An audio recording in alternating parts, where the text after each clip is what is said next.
Hi everyone, my name is Latika Thakur and currently I'm working in Punjab National Bank as a specialist officer. So this is my very first video guys and I just hope that you'll be liking my content further also. So today first video that is of 60 days strategy जो कि मैं आप सबके लिए लेकर आई हूँ कि आप क्या मतलब आपको करना चाहिए कि आपके 60 डेज में एग्ज़ाम क्लियर हो जाए प्रीलिम्स का। और मैं ये मान के चल रही हूँ कि कुछ कुछ तो आपको पता होगा ही कि exam syllabus what is it, क्या है वो सिलेबस और उसमें क्या क्या है, तो ये मैं मानकर चल रही हूँ। बाकी guys I will be sharing dos and don'ts as well जो कि आपको डेफिनेटली 100% हेल्प करेगा कि हम क्या गलती कर रहे हैं और शायद मैक्सिमम लोग कर भी रहे हो तो अब वो नहीं करनी है। तो that is it. So here we go. Comes your English strategy जिसमें आपको फोकस करना है reading comprehension, cloze test, error detection, sentence improvement, fillers, para jumbles. अक्सर हम क्या करते हैं इन टॉपिक्स में से हम आरसी को ना प्रेफर नहीं करते हैं बिकॉज आरसी अब कॉम्प्रहेंड करने में हमें टाइम लग रहा है। और वो क्यों लग रहा है? बिकॉज हम रीडिंग नहीं कर रहे हैं। मैं नहीं बोल रही हूँ आप बहुत टफ कोई एडिटोरियल उठा लो, कोई आर्टिकल्स उठा लो, you know, for the purpose of reading. नहीं, go with the slow one, slow process चलो। मतलब कुछ छोटी बुक्स उठाओ, कोई नॉवल्स उठाओ, कोई नॉवल स्टार्ट कर दो जो आपको मोटिवेशन भी दे, अदरवाइज भी रीडिंग में हेल्प करे, है ना। कुछ भी करो बट स्टार्ट रीडिंग। बिकॉज अब मैं देख रही हूँ इंग्लिश ना एक सब्जेक्ट नहीं है यार, ये एक लैंग्वेज है।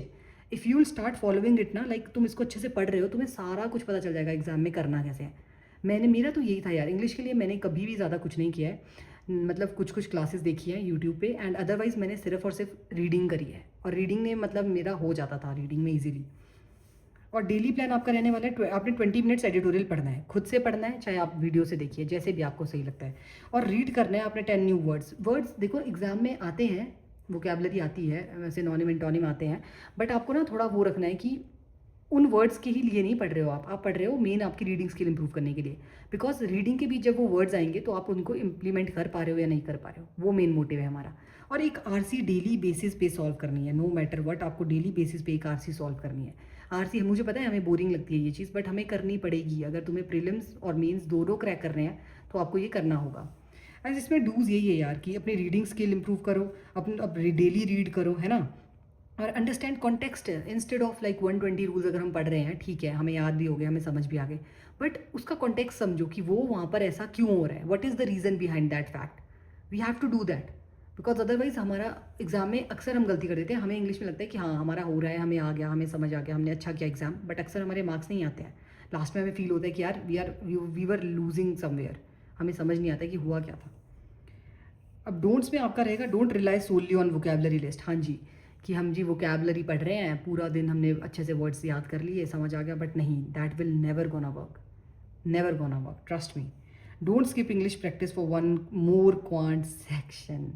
ये बहुत इंपॉर्टेंट है गाइज, ये बहुत इंपॉर्टेंट पॉइंट है कि हम अक्सर क्या करते हैं ना कि हमारा अगर क्वांट्स में मान लो हम कोई सेशन हमने खरीदा है कहीं से, टीचर से हम पढ़ रहे हैं, तो हम क्या करते हैं, हम सोचते हैं कि चलो जी मैं सर के आज क्लास नहीं लगा पाए हैं तो आज हमें वो क्लास लगानी है, इंग्लिश तो हो ही जाएगा, ये हो ही जाएगा। दिस इज, इसको इतना ईजिली मत लेना, इंग्लिश इतने ईजिली नहीं होता है। Okay guys, second subject is reasoning and you know what that reasoning को ना, reasoning is the highest scoring subject, trust me. But हम क्या करते हैं, हमारी अप्रोच सही नहीं है ना जब, तब तक इसमें मार्क्स नहीं आते हैं। अदरवाइज इसमें बहुत अच्छा स्कोर कर सकते हो। It was my favourite subject while I was preparing, तो ये मैंने देखा है कि रीजनिंग बहुत इंपॉर्टेंट रोल प्ले करता है लाइफ में। फिर आता है इसमें इजी स्कोरिंग सब्जेक्ट्स क्या है। एक आ गया आपका इनइक्वालिटी, एक सिलॉजिज्म आ गया आपका ना, एक आपका ब्लड रिलेशन आ गया, एक आपका डायरेक्शन आ गया, alpha numeric series, coding decoding. ये आपको बस मतलब समझ लो मिसलीनियस है ये सारा, इसको आपको घोल कर पी जाना है। मतलब इतना कि आपको 1 सेकेंड 30 सेकेंड्स भी ना लगे इसको करने के लिए। आई यू गेटिंग माई पॉइंट? मतलब नहीं टाइम देना है इसको, इतना प्रैक्टिस कर लेना है ये। और करना कैसे, और हाई वेटेज रखती है आपकी सिटिंग अरेंजमेंट एंड पजल्स, जो कि एग्जाम में 100% आनी आनी है। तो इसके लिए डेली रूटीन आपका रहने वाला है कि 2 to 3 डेली पजल्स करिए आप, और 20 मिसलीनियस क्वेश्चंस करिए। मतलब ये मैंने एक टारगेट समझ के रखा है कि आप इसको समझ पाओगे कि मैं क्या बोलना चाह रही हूँ। और एक 1 सेक्शनल ऑल्टरनेट डेज पे देना है आपने, ठीक है, रोज़ नहीं देना है, ऑल्टरनेट डेज पे देना है। ये सारा है आपका till 60 days, because this will going to help you very very much. This will help you कि आप 2 to 3 डेली डेली पजल्स, बस 3 पजल्स लगाओ, बहुत है, मोर देन इनफ है।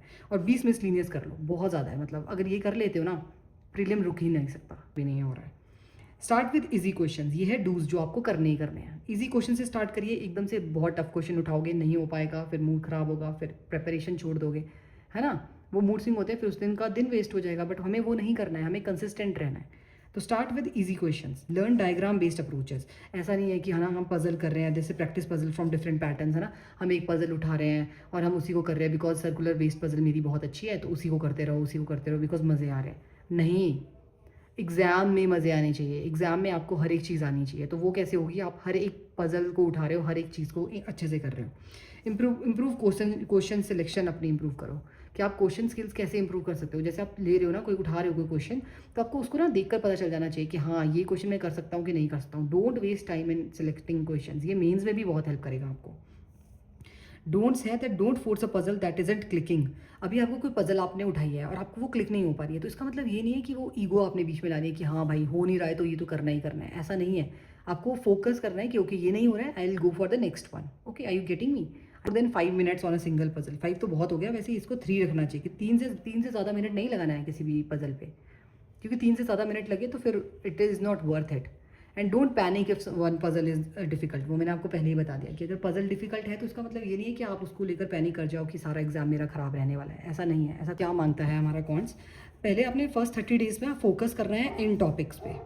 ये जो 3 टॉपिक्स मैंने लिखे हैं ना, ये वाले like simplification, number series, quadratic equations, इनको क्यों हम बोल रहे हैं, आई नो अब इनका वेटेज ना प्रीलिम्स में थोड़ा कम हो गया है एज़ कम्पेयर टू जो पहले होता था, बट इनको हम इसलिए बोलते हैं not only for the purpose of like कि आपकी सिंप्लीफिकेशन अच्छे से आ जाए, नंबर सीरीज है, स्पीड पर्पज़ है हमारा, मेन मोटिव है स्पीड के लिए, स्पीड के लिए। Then comes your D I section very very important role play कर रहा है। आजकल प्रीलिम्स में इतनी डी आई आ रही है कि आप सोच भी नहीं सकते हो, like 4 DIs in single exam.